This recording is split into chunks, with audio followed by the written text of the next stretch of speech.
¿Está Donald Trump preparando un movimiento sin precedentes para enfrentarse a los carteles? Los medios están en un frenesí, con acusaciones de que Estados Unidos está desplegando a sus equipos más elitistas, como los operativos de SEAL Team 6. Pero, ¿cómo llegamos a este punto? Sin embargo, tiene sentido preguntarse, ¿por qué Trump odia tanto a los carteles? En este video, exploraremos el trasfondo de los carteles.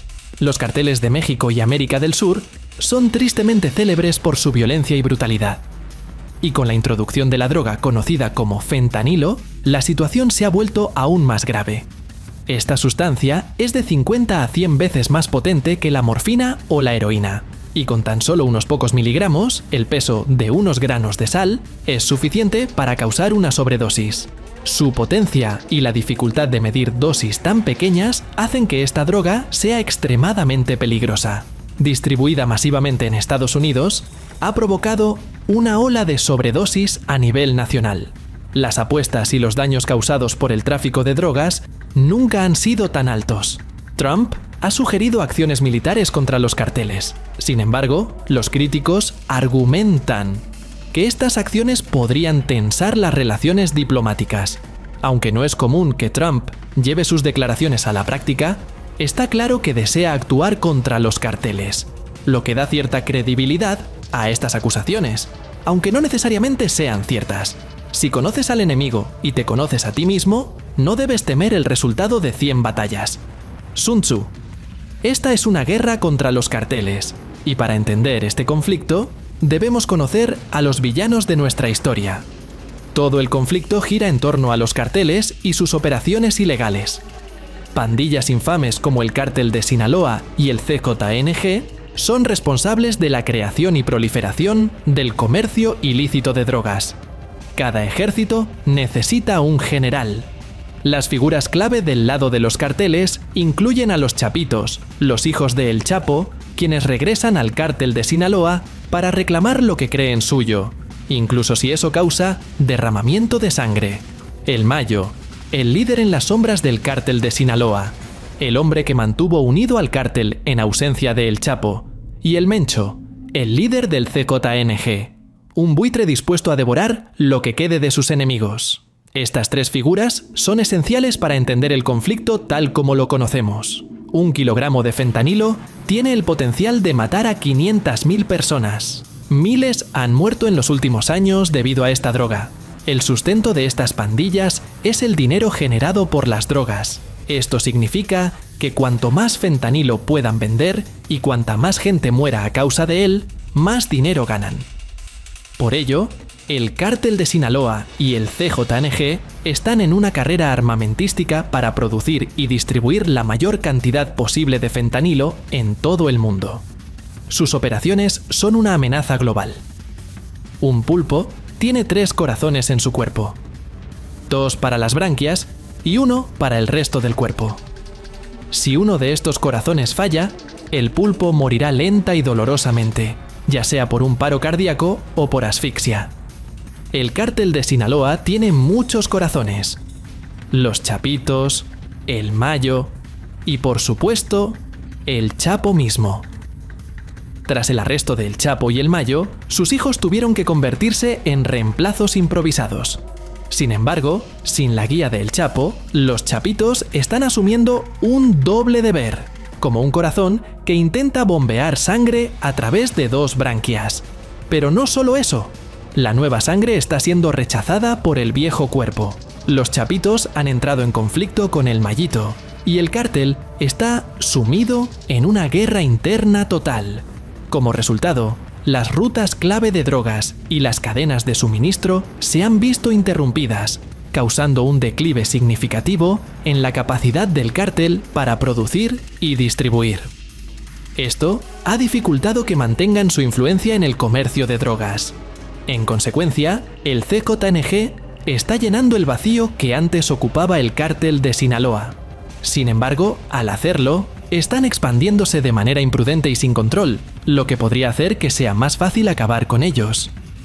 Sin embargo, uno de los aspectos más perjudiciales de esta guerra ha sido la deserción masiva de miembros del cartel. Imagina esto: eres un miembro de una pandilla del cartel. Te piden que te infiltre en lugares que antes llamabas hogar y elimines a tus amigos y antiguos compañeros. Todo porque tus jefes están luchando entre sí, mientras la policía y el CJNG intentan atraparte o eliminarte. Decide desertar del cartel. Como podrás imaginar, los impactos psicológicos y los riesgos de seguridad de esta guerra han hecho que sea más seguro abandonar la pandilla y ser perseguido por deslealtad que quedarte en ella y ser asesinado por tu lealtad. Además, el CJNG y otras pandillas ven esto como una oportunidad para reclutar nuevos miembros, esforzándose por superar los beneficios que ofrece el cártel de Sinaloa a sus afiliados. El cadáver de una gacela yace en medio de un tramo abierto de la sabana. Un hedor amargo de muerte se extiende a su alrededor. Atraídos por la fragancia, una manada de hienas se acerca juguetona. Al igual que los carroñeros, el CJNG y otras pandillas rivales están capitalizando el caos de esta situación para obtener una mayor participación en el mercado. Sin embargo, a lo lejos, un cazador ha preparado su rifle. Ahora que las hienas están al descubierto, tiene una línea de visión clara sobre ellas. Como un cazador, los gobiernos locales, como la Sedena en México y la DEA en Estados Unidos, están centrando su atención en estos carteles durante su tiempo de conflicto y expansión, porque el caos los hace vulnerables. Planean atacar a estos carteles y acabar con ellos de un solo golpe.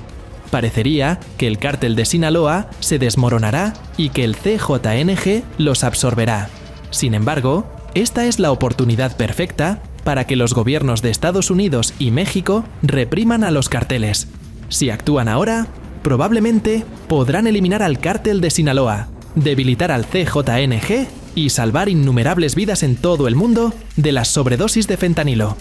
Voy a construir un gran muro, y nadie construye muros mejor que yo, créanme, y lo construiré muy barato. Construiré un gran muro en nuestra frontera sur, y haré que México pague por ese muro.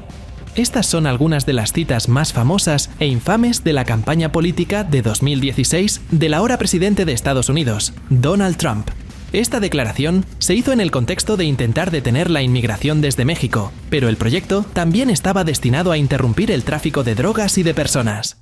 Su idea de que México debería pagar por el muro se basa en la creencia de que el gobierno mexicano está permitiendo que estos criminales operen, por lo que ellos deberían ser quienes paguen para detenerlos. Sin embargo, en los últimos años, esta cita se ha vuelto infame, debido a su alcance, las ideas sobre el presupuesto y la ética. Muchas personas argumentan que la idea obligaría a México a pagar una cantidad de dinero imposible para un proyecto al que no dieron su consentimiento. Y eso suponiendo que el muro se construyera al costo más bajo posible. Además, ni siquiera sería efectivo, ya que siempre se podría cavar un túnel debajo, una técnica que inmigrantes y traficantes de drogas y personas ya utilizan. Trump describió con frecuencia a los carteles de la droga como una amenaza directa para la seguridad de Estados Unidos. Argumentó que los carteles eran responsables del flujo de drogas y opioides, contribuyendo a crear la opines. Kanye ha hablado sobre la idea de que los carteles de la droga y el crimen organizado contribuyen en gran medida a los delitos violentos en las ciudades y en todo el país. Trump enfatizó repetidamente la necesidad de una mayor seguridad fronteriza como la solución principal para frenar el tráfico de drogas. Su administración tomó varias medidas destinadas a aumentar la vigilancia fronteriza, como intensificar las incautaciones de drogas y deportar a presuntos miembros de carteles. En términos generales, Trump se opuso abiertamente al comercio de drogas y presionó a las organizaciones gubernamentales para que tomaran medidas más severas contra estas amenazas. ¿Cuál es la diferencia entre un criminal promedio y un terrorista? Según Trump, no hay ninguna, al menos si eres miembro de un cartel. Además, se ha esforzado por etiquetar a los carteles como organizaciones terroristas extranjeras. Esto significa que ahora tiene el derecho de enviar toda la fuerza militar contra ellos y hacerlos parte de la guerra global contra el terrorismo de Estados Unidos. El plan de Donald Trump para combatir a los cárteles de la droga mexicanos es agresivo y multifacético. Su estrategia incluye el uso de fuerzas especiales, como el SEAL Team 6 y Delta Force, para llevar a cabo misiones encubiertas y abiertas, destinadas a eliminar a los líderes de los cárteles y desmantelar sus operaciones. Trump también planea interrumpir sus finanzas mediante la incautación de activos, el congelamiento de cuentas bancarias y el ataque a redes de lavado de dinero. Además, busca designar a los principales cárteles como organizaciones terroristas extranjeras, lo que otorgaría a las fuerzas militares de Estados Unidos una autoridad ampliada para atacarlos. Otro aspecto clave de su estrategia es fortalecer la seguridad fronteriza mediante tecnología avanzada y trabajar con gobiernos vecinos, como el de México, para intensificar los esfuerzos conjuntos contra los cárteles.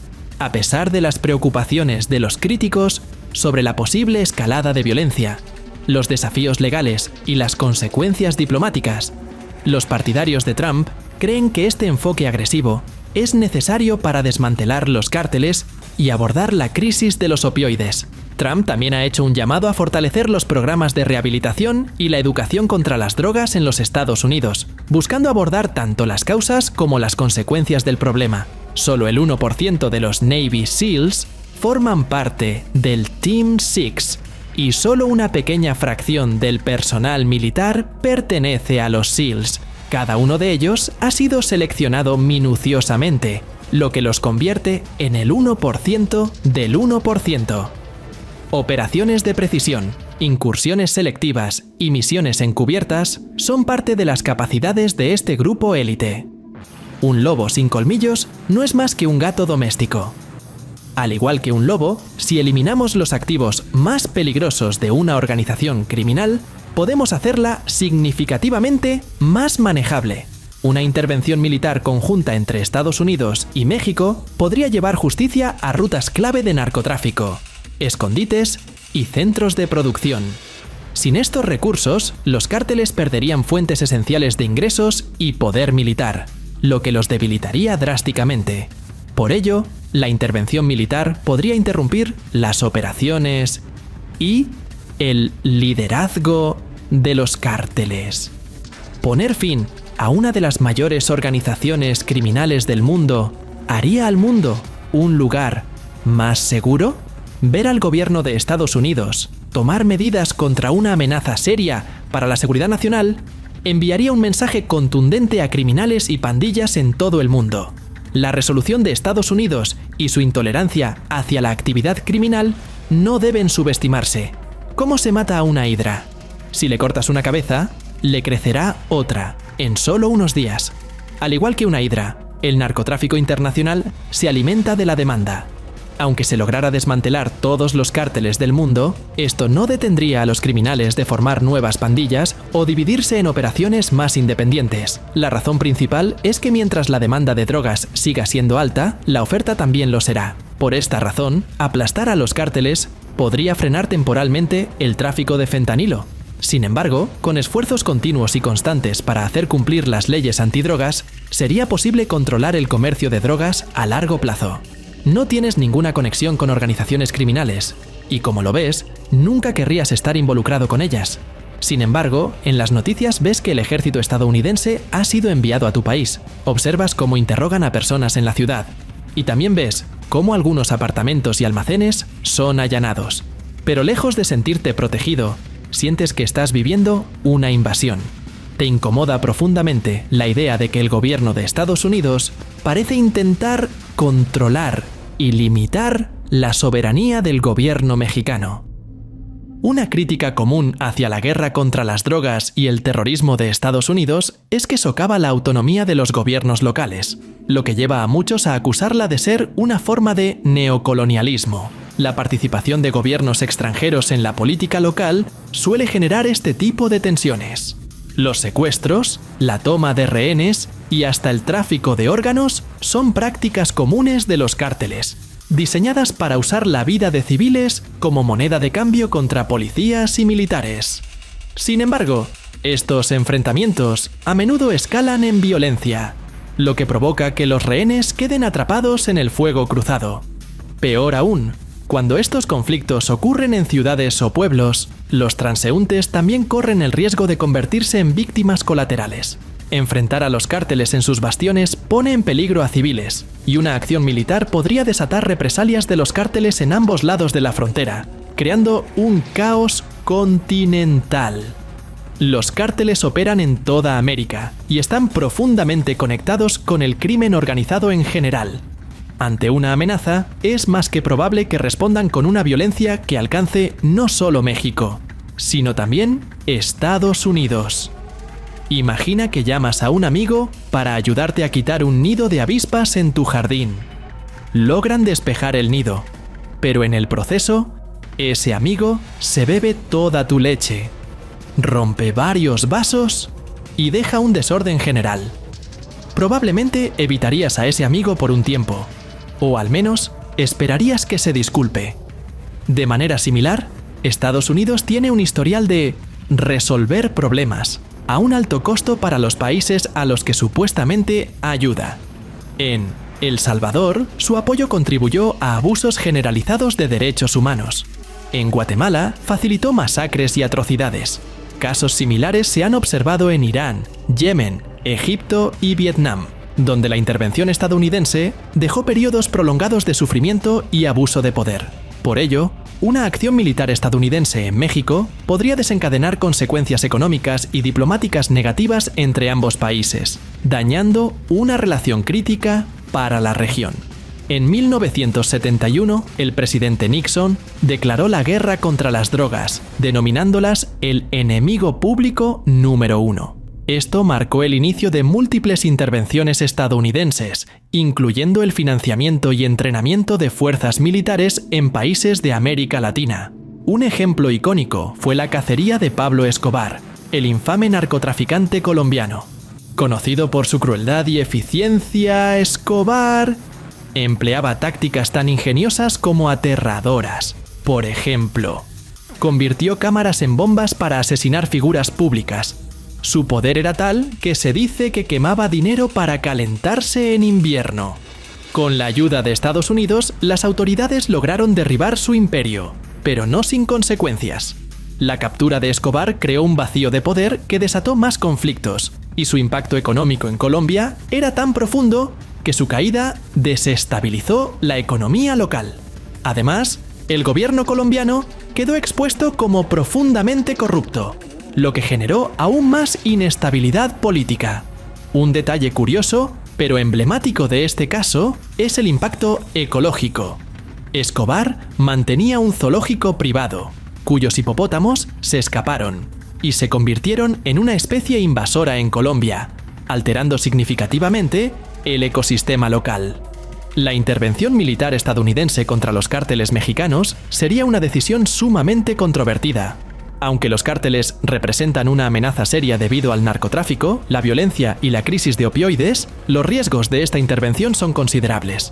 La historia muestra que estas acciones a menudo desestabilizan a los países y permiten el ascenso de nuevos grupos criminales, además de aumentar las violaciones de derechos humanos. También existe un alto riesgo de víctimas civiles, una escalada de violencia y un deterioro en las relaciones entre Estados Unidos y México. Abordar el problema de los cárteles requiere algo más que intervención militar.